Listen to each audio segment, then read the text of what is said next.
Cashflow Diary Podcast, episode 513. Welcome to yet another exciting episode of the CashFlow Diary Podcast, the podcast that teaches you insider tips, tactics, and strategies for creating leverage streams of cash flow into your life. Learn from top-performing entrepreneurs, business owners, investors, and thought leaders from across the globe as they share their secrets to success. Like what you learn on this and other CashFlow Diary podcast episodes? Go to learninvestingnow.com and sign up to receive powerful tips and information that will help you succeed as an entrepreneur and investor.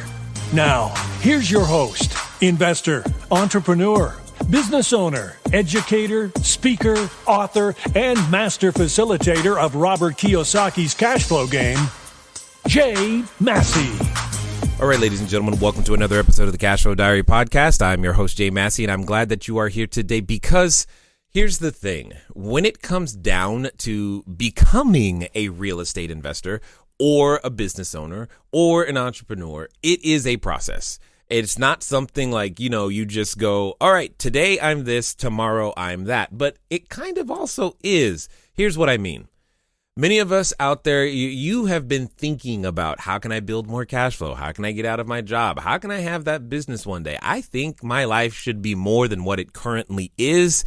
And gosh darn it, I'm going to listen to this podcast and figure it out. And that's exactly why you're here. And I know that. In fact, today's guest knows that too.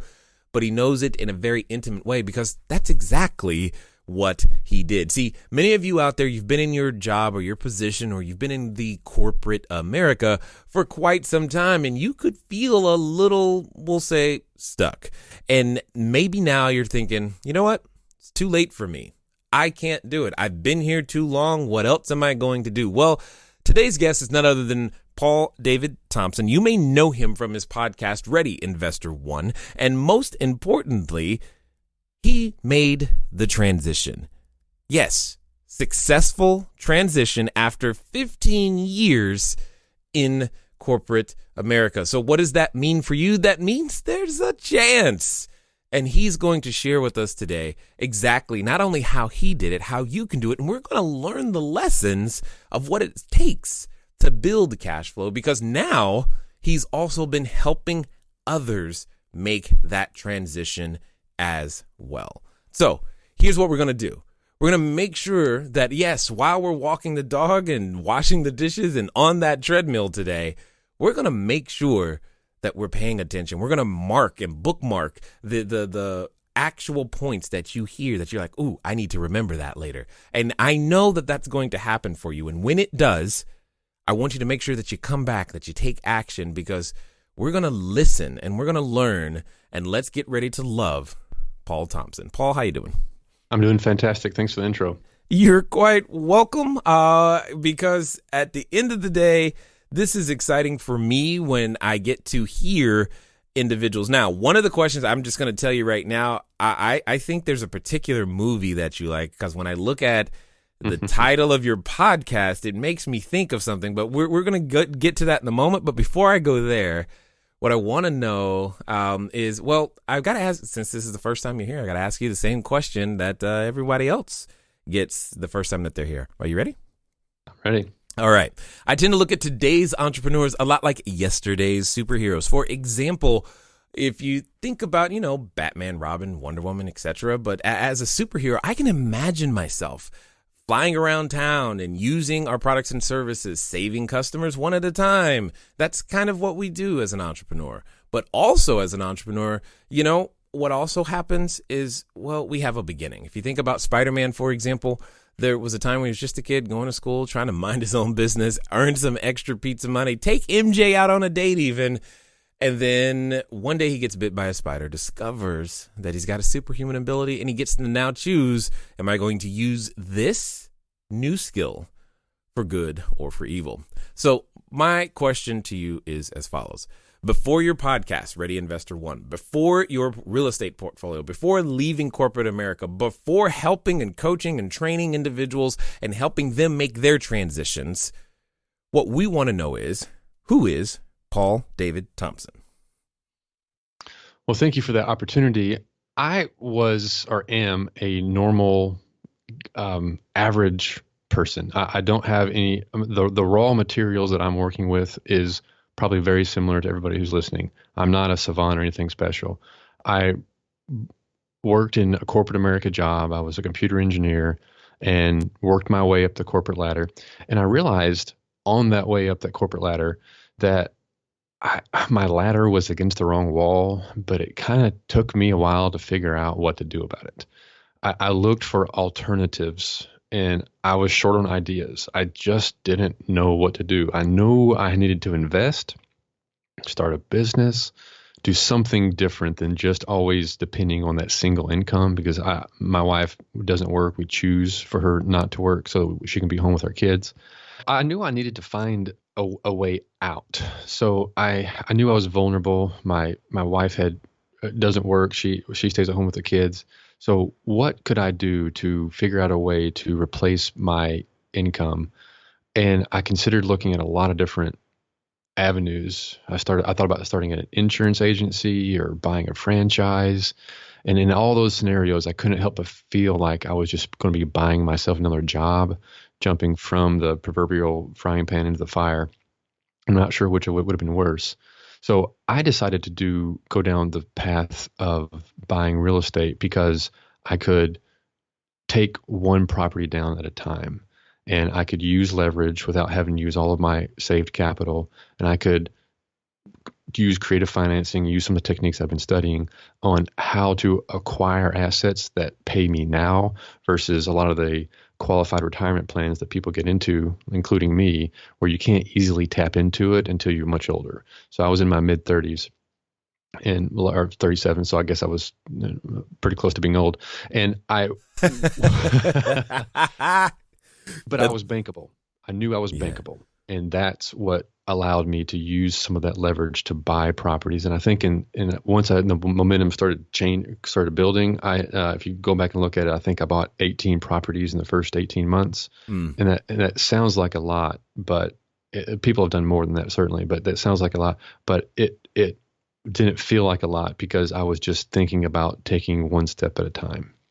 Yeah, no, I like all of that because what it comes down to is there usually is a catalyst that gets us started, and we have to take what we can sometimes and where we can with what we have in order to just start moving. What I like about what you're sharing is once you started moving, you just kept moving. Now, I have a couple of questions because I know that there's some people who are probably thinking some of the same things that you did, because I find it curious that you considered things like an insurance agency or franchises, etc., but yet you decided that, real estate was the one.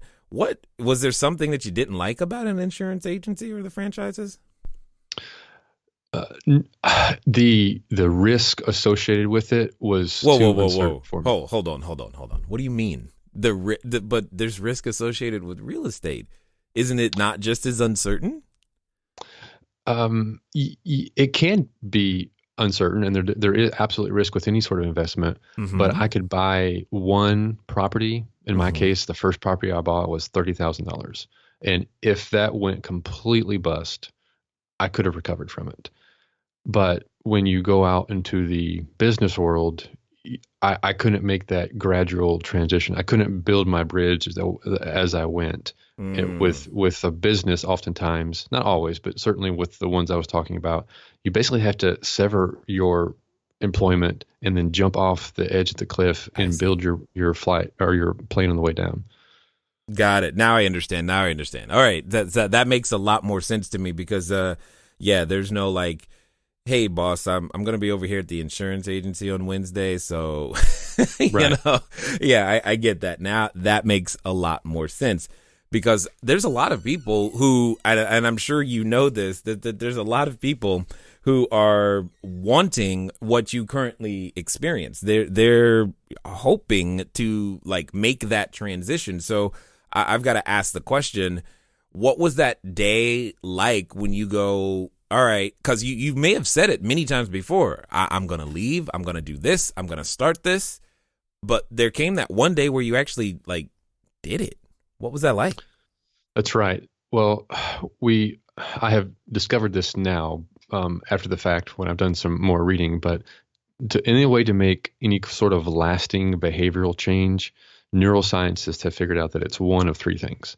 It's you have some sort of epiphany, you change your environment, or you take baby steps. And for most people who are in a similar situation to me, is you need that epiphany. And for me, that epiphany was a very specific beach vacation that I took one summer with my kids. And I can remember the day so clearly that my kids were asking me if they could stay longer. And I just told them absolutely no, can't be done because daddy has to go back to work. And I remember getting packed up in the van and driving off, and I was pissed off. And I could see the beach in my rearview mirror kind of receding. And in that same view, my kids were behind me in the rearview mirror. And they were just resigned to their fate. And I thought to myself, what am I teaching my kids? I want to, the discovery I made was that I never want to ask permission again to be able to spend more time with my family. And how can I create a way where I'm in control, where I have the freedom to say, no, yep, if you want to stay longer, we're staying longer. And fast forward, after I was severed from my job 3 years later and had a portfolio of income producing properties, we went on a 2-week trip to Costa Rica, and we just slowed down. It was the first time that I ever took a trip out, a vacation that was longer than 10 days that I had to fit between that natural vacation time we take in corporate America. Yes. I love stories exactly like that, because that's actually that's part of what got me irritated too, was just asking for time off to take care of my sick daughter. She, why do I have to beg to go to school to pick her up? I mean, that should not be a thing that we have to deal with, but it is a reality. And I like the fact that you boiled it down to, what am I teaching the kids? Because as a parent, we are teaching them something. So let me ask you this.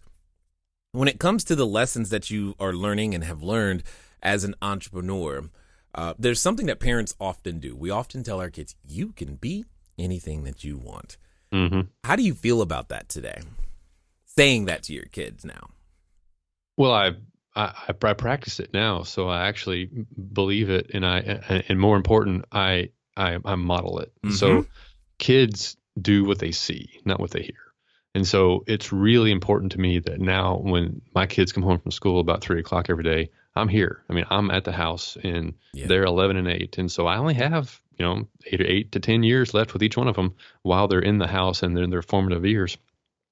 And I want them to look back on that time and remember that daddy was home and why he was home, because kids don't really care about what you're doing to earn income. They don't think that way. They want to know how much time you're spending with them. That's all they really care about. Yeah, totally understood. The here's the thing. Today, you're this person. You've transitioned, but there's one more piece of that transition that I know a number of people are dealing with, or will deal with, or hope to deal with, and they're thinking about it. And because typically on a Sunday, you're during the morning, you're fine. But around, say, 4 p.m., 5 p.m., you start thinking about, oh, my God, tomorrow's Monday. Yeah. And, well, you don't have to deal with that anymore. So what I want to know, what was it like that first Monday morning when you wake up and realize, I actually don't have to go to work? Oh, it was delightful. I have actually a really good story about that, because I was actually laid off from my job. So the Thursday before Thanksgiving one year, I get the call from my boss that says, let's have a quick sync up. And the way it was done, he kind of tipped his hand to me a little bit. So I had about 10 minutes notice to think, I think this might be the time that I'm getting laid off, because the company I was with wasn't doing really well, and I was in kind of middle management, and I had several of those uncomfortable conversations with people where I had to walk them out. And I was about to be that guy on the other end of that. And sure enough, had the meeting, and they said, thank you for your service, but your services are no longer needed. Here's a box. And then they unceremoniously walk you out with your box of all your stuff. So, and you think about that feeling of carrying out this box of all these personal possessions that you've had in this company for 8, 10, 9 years, however long I was there, and I mean you pour your heart and soul into that place, and then just that relationship that you thought you had is just not there anymore. But for me, it was the fourth best day of my life after marrying my wife and having each of my 2 kids, because that was the day that I was comfortable. I was free because I'd already been planning for it. And in fact, I'd already written my resignation letter and I was planning on quitting the following January. So they just moved things up by 2 months. Yeah. And so to your question, of the following Monday. So that was on a Thursday when I was laid off. And so we went to a cabin here in the Ozarks. I'm in Arkansas, and the Ozarks are a very beautiful area where they have lots of cabins. And we went to the cabins. It was a nice, clear, crystal day. It was chilly, and we just had a fireplace, and it was just really nice. And we stayed through the next Monday. And that Monday, I would have normally been going to work leading up to Thanksgiving. And I didn't. And I didn't have to worry about the TPS reports. I didn't have to worry about getting to the 8 o'clock meeting that I had every day that we had to do all this check-in, make sure all the outages were not a problem. I just hadn't have to do it anymore. And I have never looked back. I am now certifiably unemployable. I could not go back to the corporate world. Yeah, no, totally. Once you've had a taste of the freedom and realizing that I can do this, it makes lots of things very challenging. I mean, but this is good. I like it 100%. So let me ask this question. Now that you're on the other side, talk to us about that first transaction. How did that go down? What did that feel like? What was that like? What techniques did you use, et cetera, et cetera? Sure thing. So one of the very first, when I went down this real estate rabbit hole, one of the very first influencers that I found was Jay Massey. You were very present out there, and I listened to your podcast. And one of the things that you talk about a lot was how to raise private money. And I knew that's a direction I wanted to go. So I went on to Bigger Pockets, and I went to every RIA meeting that I could find. And I met a local wholesaler that had a deal. And I went to Bigger Pockets, and I found somebody nearby that was looking to lend money, but they were not real comfortable on how to do it. I said, well, I've done the research. I know exactly how to do it. I have the note. I have the mortgage. I've got this figured out. So I pieced it all together. And I bought the property for $30,000, including the assignment fee, and borrowed all the money from the private money lender. And then I put $10,000 of my own money into the property to rehab it. And then I refinanced it and pulled the $40,000 back out, paid myself back, and paid back the private money lender. And my note on that is like, $250, and my payment or my rent for that property is $650, and I still have it today. There are some people who are listening in other parts of the world going, I am now mad at you, Paul. Because they're like, my car payment's more than that house. So I totally got that. Now, after you got the first one done, how long until you got the second one? Like 2 weeks later. So I love that. Obviously, it took me longer than 2 weeks to get all the refi done, but I was very confident. I'd already talked to all the bankers, and I'd refinanced my personal house before, so I was comfortable with that process. And I felt very comfortable buying properties at that. I mean, not everybody in not every market has properties at that price point, obviously, but I happen to be in the Southeast, where in the Midwest, these areas outside of some of the major metropolitan areas, the numbers just work. You don't have to work too hard to find the 1% or better deal. And so I just kept buying little properties like that. And as I've expanded and gotten more savvy, my criteria has become stricter. But once you pop that Pringles can, and you taste it, you just can't eat one chip. And once you buy one property and it's cash flowing, it's just so easy to buy another one. And so I in the first 2 months, I think I bought 10 properties. And then I slowed down and wanted to make sure that I wasn't getting ahead of myself. And I wanted to make sure that everything I'd planned was actually going to happen. And then after that, I probably bought a property a month for the next year or two. Now, so that we're really clear, in my neck of the woods, $30,000 is not even the closing cost, but that's a whole nother story. Right. But I have a question, because you're fundamentally changing how you see the world as you go through this transformation. And then this happens for everybody. What are the new ways of thinking? How do you interact differently with money, with life, with your wife, with kids? How has this transition affected other areas of your life in positive and or negative ways? Oh, I'm really glad you asked that question, because I've codified the mindset that I have developed around money. Mm-hmm. And most of the stuff that we're taught growing up, they're just wrong. And so the one thing whoa, hold on, say that again.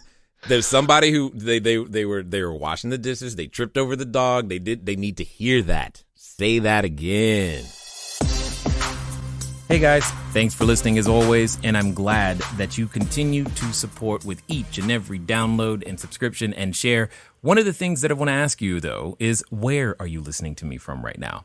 I know some of you, maybe you're on a treadmill, maybe you're washing dishes, maybe you're walking that dog, and some of you are actually in a vehicle driving right now. One of the fun things that you can do to get some of your time back is begin to living a car-free existence.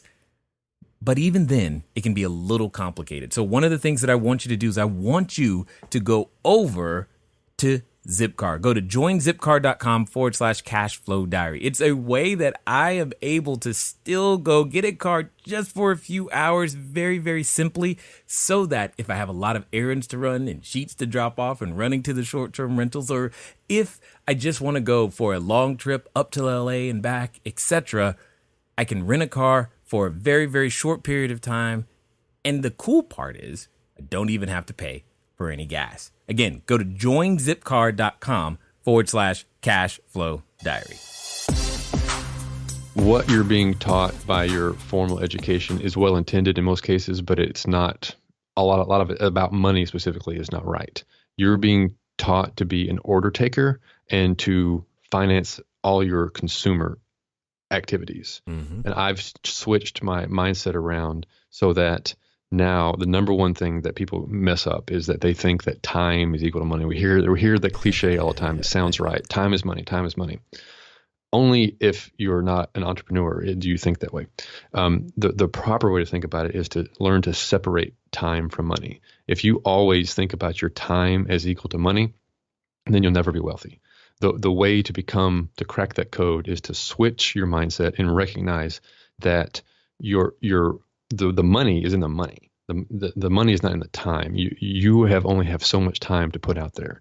And so, but Warren Buffett has the same amount of time that you and I do. Mm-hmm. But if I were to ask you to switch places with him, would you, for all the money in the world that he has, would you switch places with him?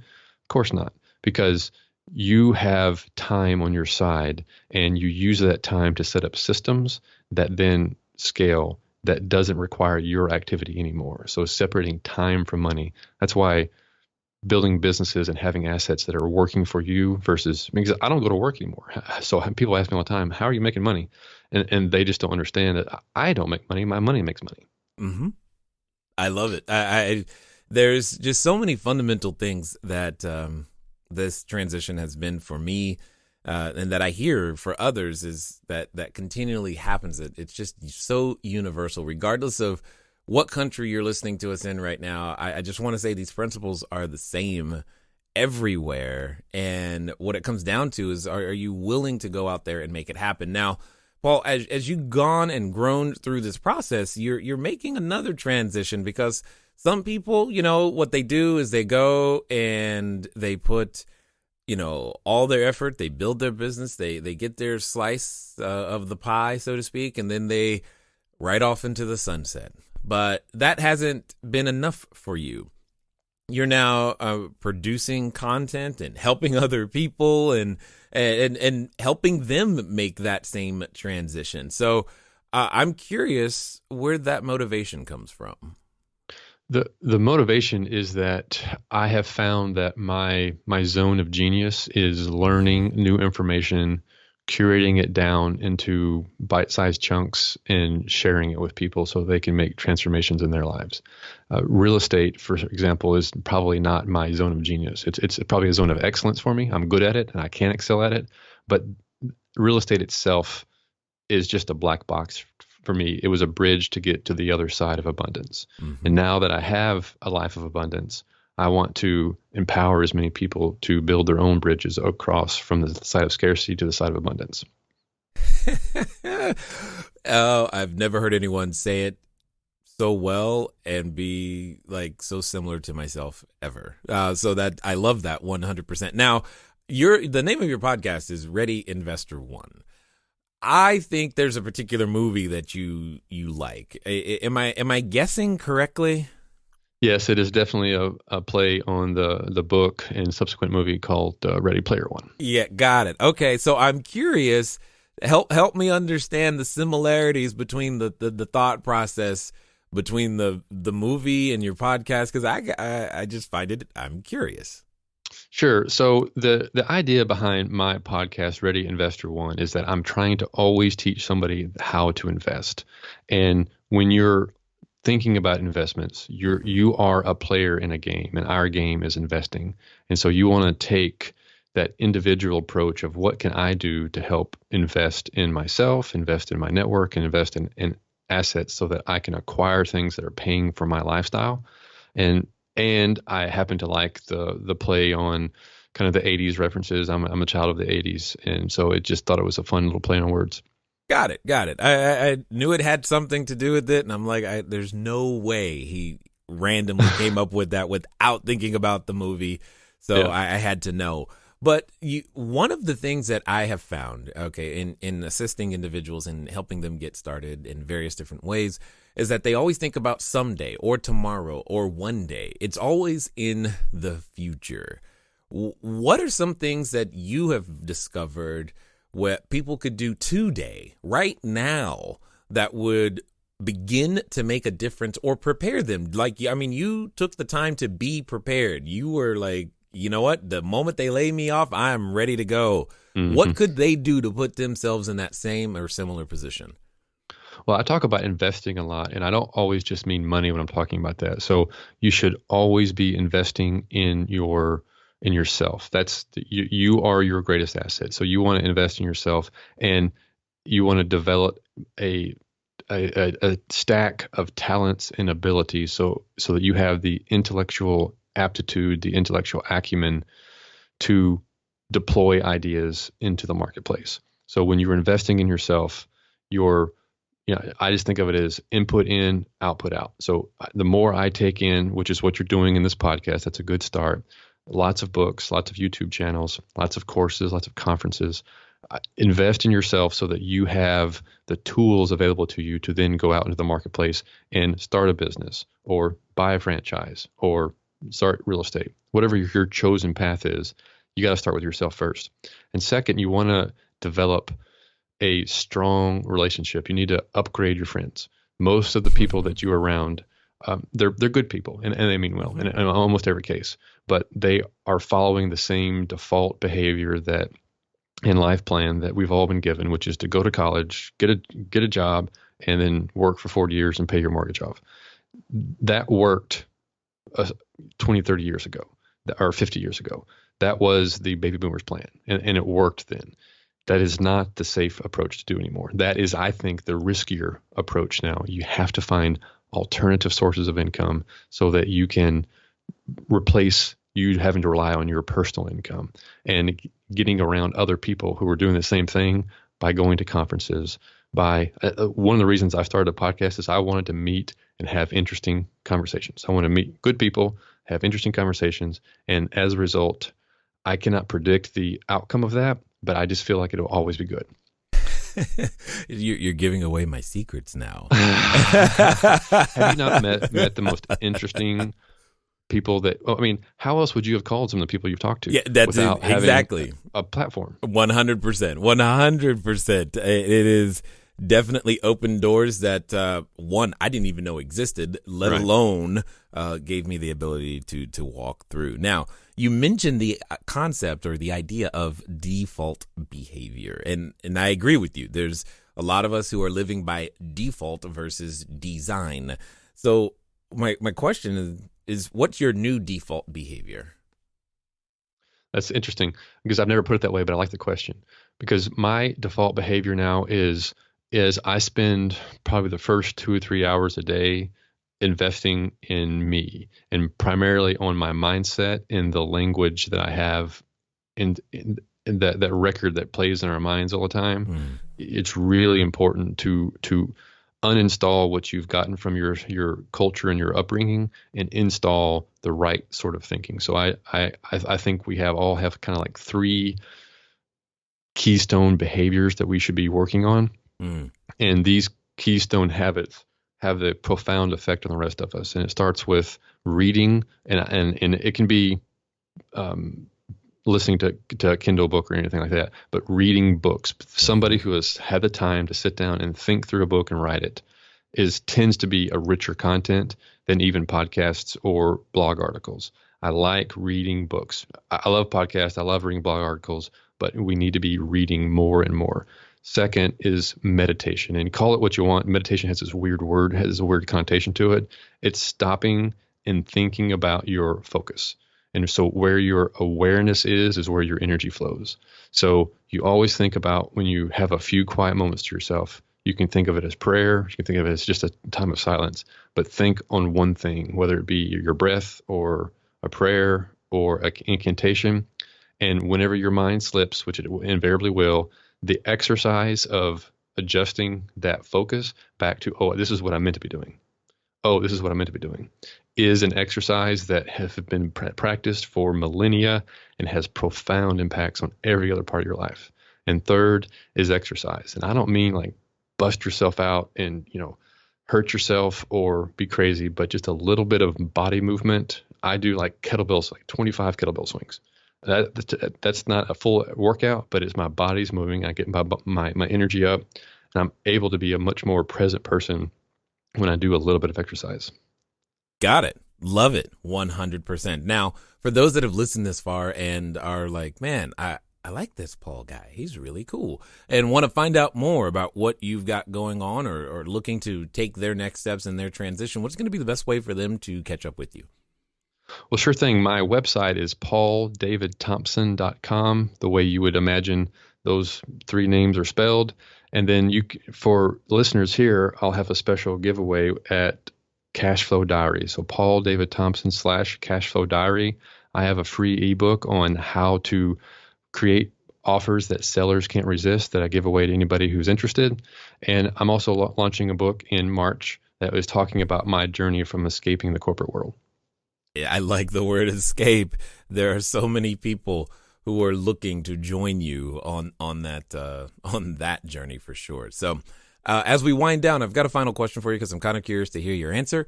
And here's what I know. I know that someone has gained the faith during this conversation as they've been listening. They've gotten more and more excited. They're like, you know what? That's it. Maybe that this was their epiphany, that you gave them their epiphany, and now they're ready to make that change. They're at what I like to call the precipice of decision. And, well, we often have a companion, Paul, when we're at that precipice, and I'm sure you're very, very familiar with it because that companion comes in the form of a voice, and it's a voice that reminds us of why it won't work, how it didn't work last time, and oh my God, what are you going to do? Because you aren't ready for this. I mean, you're gonna do what? You're gonna open a bit? No, not you. And for some people, they're related to that voice. So my question to you is as follows. Let's pretend that this time it's going to be different. This time they're actually going to follow through. They're going to listen to you, Paul, and do exactly what you suggest. So my question is simple. What should they do? You want to start small and create the most fundamental baby step of your path. You choose your path. You got to do that first. If it's going to be investing in the stock market, it's going to be starting and buying property, or if it's going to be buying or starting a business. You choose one of those 3 paths. Those are the fundamental 3 paths to freedom. Then you create the most fundamental basic step towards that. And so if that is buying real estate, then you figure out what it's going to take for you to make an offer. And you measure one thing only, and it's how many offers are you making. And anything that is in your way is your task. If you don't feel like you have the ability to raise the money, then you go learn how to raise the money. If you don't feel like you're bankable or you haven't talked to a bank yet to get qualified, you go talk to a banker. And you actually track for 100 days one step that you're doing consistently. Consistency beats intensity. It's very easy to get all revved up after this epiphany. You want this consistency. So try and keep the 100 days in line of doing one thing. I don't care if it is simply making a phone call to a banker. That is one step. You can give yourself a check mark. Never miss twice. If you never miss twice, you will find yourself at the place of abundance within 5 to 10 years. Love it 100%. I appreciate your practical, no nonsense, just straight do this. It's very, analytical, but yet predictable and methodical with you, which makes it attainable for so many individuals. And I definitely appreciate the change that you're making, the example that you're setting, and for taking the time to share your knowledge, your wisdom, as well as your insight here with us today at the Cashflow Diary. Well, thank you for having me on here. It's been a privilege. All right, ladies and gentlemen, you know what time it is. It's time for you to move at the speed of instruction. What does that mean? Well, today that means get over to pauldavidthompson.com/cashflowdiary. Grab a copy of that book, but don't just grab it, read it, then do it. Because at the end of the day, nothing is going to change until some action looks different in your own life. Also, remember, we apparently learned that 37 is on the brink of old, but consistency beats intensity. And I really, really like that. So take that with you today. Make sure that you go out there and take one measurable action step, something that we could see that you are on your own journey. Ladies and gentlemen, it's been fun talking to you today. I look forward to talking to you soon. Until next time.